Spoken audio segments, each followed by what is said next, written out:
விஜய் கட்சிக்காரங்க வராங்க, வந்துட்டு எங்களுக்கு தண்ணி சாப்பாடு எங்களுக்கு ஆதரவாக இருக்கிறாங்க. உங்கள் நம்பிக்கை விடாதீங்க, நம்பிக்கையாக இருக்கும், உங்களுக்கு நல்லதே நடக்குன்றாரு. அவர் சிஎம்ஏ ஆகலை, ஆனால் எங்களுக்கு ஒரு நம்பிக்கையை ஏற்படுத்தி கொடுக்குறாரு. அவர் எங்களுக்கு வந்து என்ன மழை வந்தாலும் வெயில் அடித்தாலும் அவர் எங்களுக்கு ஒரு ஆதரவாக வந்து பார்த்துட்டு போகிறாரு.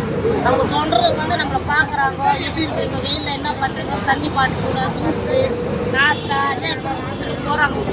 அவங்க ரொம்ப எங்களுக்கு ஆதரவாக கொடுக்குறாங்கம்மா. இது யாருமே எங்களுக்கு ஆதரவு கொடுக்கல. வந்தோன்னா காலையில் எங்களுக்கு தண்ணி கொடுக்குறாங்க, டிஃபன் எடுத்து வந்து கொடுக்குறாங்க, சாப்பாடு எல்லாமே விஜய் கட்சி மட்டும் தான் கொடுக்குறாங்க. நம்ம அதிமுக காரங்க கூட வந்து தராங்க. அப்புறம் சீமானா வந்து பார்த்துட்டு போயிருக்கிறாங்க, பிஜேபிக்காரன் பார்த்துட்டு போகிறாங்க.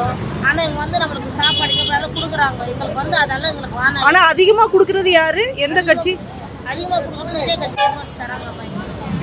கொஞ்சம் ஆதரவுலாம் இருக்கிறாங்க. எங்களுக்கு சாப்பாடு 3 வேளையுமே விஜய் கட்சிக்காரங்க. அவங்க வந்து பார்த்துட்டு தான் போயினே இருக்கிறாங்க. எங்களுக்கு பார்த்துட்டு நல்லா என்ன சாப்பிட்டீங்க, எப்படி இருக்கிறீங்க, மழை வந்துச்சு, மழையில் எப்படி இருக்கிறீங்கன்ட்டு வந்து ஆதரவு பட்டு போகிறாங்க. எங்களுக்கு வந்து உங்கள் நம்பிக்கை தன்மையான நம்பிக்கையாக இருக்காது, நம்பிக்கையோடு இருக்கிறோம் நாங்கள். ஆனால் எங்களுக்கு வந்து பக்க பலமாக அவங்க தான் சொல்கிறாங்க. எங்களுக்கு வந்து நல்லதாக நடக்கணுன்னு தான் நாங்கள் இங்கே உட்காந்துருக்கோம். இது வரல நம்ம ஆட்சியில் இருக்கிறோம். நம்ம டிஎம் ஆளுங்க யாரும் வந்து பார்க்கல. டிஎம் காலுங்க வந்து நாங்கள் சாப்பிட்றோமா இருக்கிறோமா இல்லையா என்ன பண்ணுறாங்கன்னு வந்து எட்டி பார்த்ததுல. செய்திகளை உடனுக்குடன் தெரிந்து கொள்ள கீழ்கண்ட கேபிள் மற்றும் டிடிஹெச் நெட்வொர்க்குகளில் எம்நாடு செய்தி தொலைக்காட்சியை காணுங்கள். பாதகம் செய்பவரை கண்டால் நாம் பயம் கொள்ளலாகாது பாப்பா.